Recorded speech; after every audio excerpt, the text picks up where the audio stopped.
If you're considering a move to a 55 and older community, you're probably wondering, are there any disadvantages? Well, I've been living in one now for almost a year. So in this video, I'll share with you what I've learned so far, and I'll let you know if there really are disadvantages to living in a 55 and older community.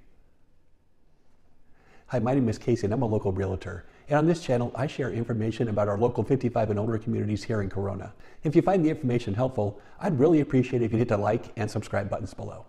Okay, as I've mentioned before, my wife and I moved to a 55 and older community about a year ago. And just after we moved in, I posted a video about the disadvantages of living in a 55 and older community. Now, I didn't post this video because we were unhappy or regretted our decision to move here. I just felt it was important to share the pros and cons of living in this type of community. But I have to say, I was really surprised at some of the feedback I received on this video. Since I posted it, a lot of people have reached out to share their experiences, and I was really shocked at how many people's experiences were really bad. Now, in my original video, I shared 4 things that I felt might be disadvantages to living in a 55 and older community. And I based these on my experience as a realtor and the research we did before moving to our community. And the 4 items I discussed in the video were 1, a strict HOA, 2, a lack of age diversity, 3, smaller home sizes, and 4, restrictions on your visitors.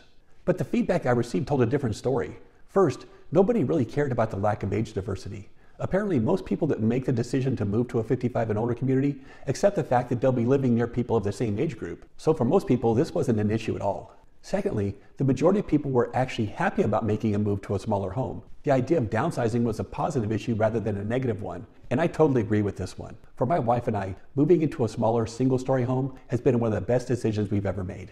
And finally, very few people were concerned about the restrictions on their guests and visitors. And I think this goes back to actually taking the time to read the community rules and restrictions. Most people that complained about this issue later admitted they'd never actually read their HOA rules until after moving into their community. But the overwhelming number of people that responded had 2 major complaints about living in a 55 and older community. So let me share with you what they told me. The number 1 complaint was an overly strict homeowners association.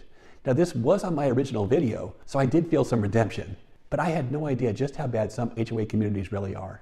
One person shared that in her community, there was a huge issue regarding trash cans. Apparently, the HOA rules stated that you had to return your empty trash cans from the street and put them behind your gate by 6 p.m. on the day that the trash was actually picked up. And if you were even 1 minute late, there was a $25 fine from the HOA. And to make matters worse, neighbors began turning on each other. If someone got fined, they would try to figure out who reported them. And then as payback, they would try to catch this person being late too, so they would get fined. She said this behavior got so bad and people became so bitter towards each other that it completely destroyed their neighborhood.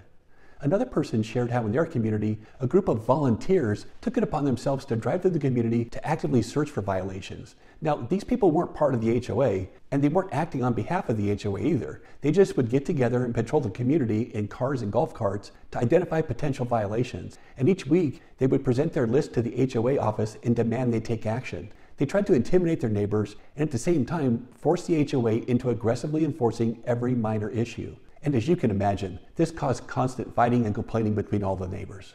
So the HOA that controls the community really does have a huge impact on the neighborhood. And this is definitely something you'll want to do some research on before deciding on a community.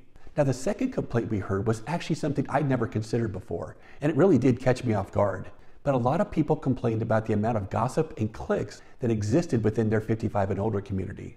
But as I dug deeper, I had the chance to talk to a lot of people about this one.